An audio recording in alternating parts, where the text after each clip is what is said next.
Começa agora. Diário Econômico Original. Uma parceria entre o Banco Original e o Canal Rural, com uma análise das principais informações que impactam os mercados, a economia global e do Brasil. Apresentação Marco Caruso.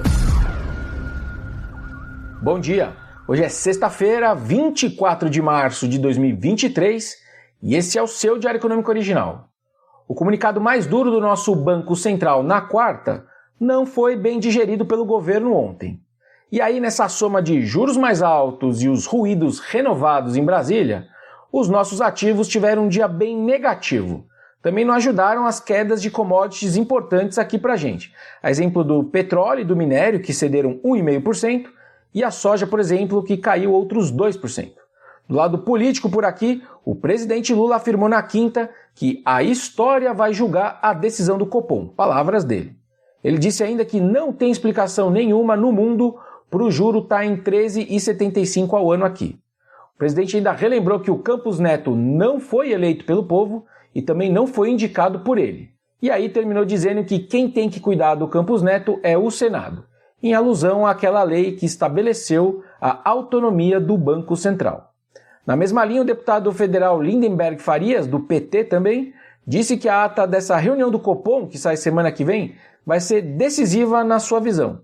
Diz ele que se não houver uma sinalização de queda da Selic para a reunião de maio, que a gente já sabe que não vai ter, ele vai procurar um caminho para a saída do Campos Neto. Ao mesmo tempo, o presidente da Câmara, Arthur Lira, voltou a cumprir um papel de defensor do presidente do BC e da decisão do Copom dessa semana também. O Lira disse que o projeto para o marco fiscal do ministro Haddad tem o respaldo da Câmara, mas que o Copom não poderia ter tomado qualquer decisão com base num texto que nem apresentado foi. Mas aí o resultado disso tudo somado foi um dólar flertando com os 5,30 contra o real, uma alta de 1%, mesmo com as moedas pares nossas todas valorizando no dia. E mais expressivo ainda do que isso, a gente viu uma afundada de mais de 2% do Ibovespa, que já está abaixo de 98 mil pontos. Aliás, foram poucos os setores no azul.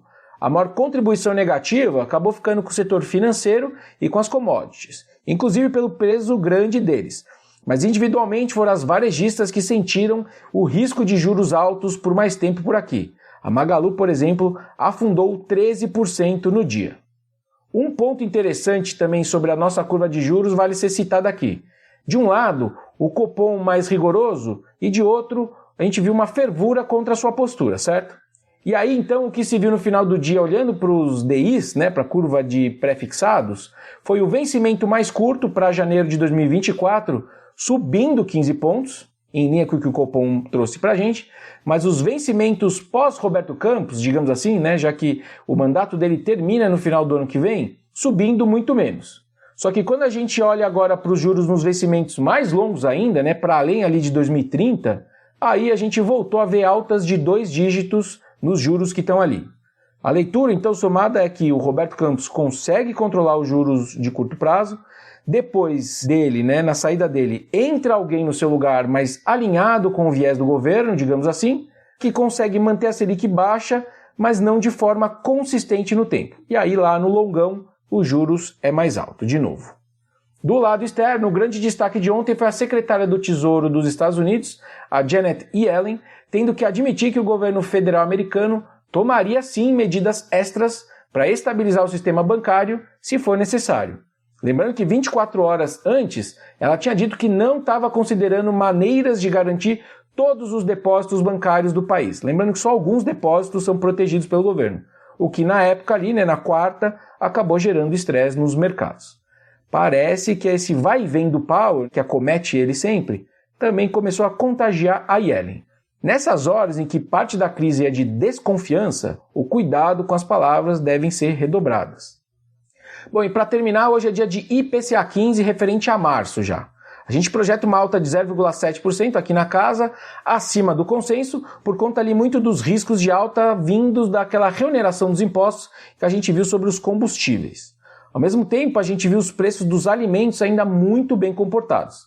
Mas se eu tiver certo nesse 0,7%, a inflação acumulada em 12 meses deve desacelerar em direção a 5,4%. Bom dia, bons negócios e sorte sempre. Você ouviu Diário Econômico Original, uma parceria entre o Banco Original e o Canal Rural, com uma análise das principais informações que impactam os mercados, a economia global e do Brasil. De segunda a sexta, às 6 da manhã, no Spotify e YouTube.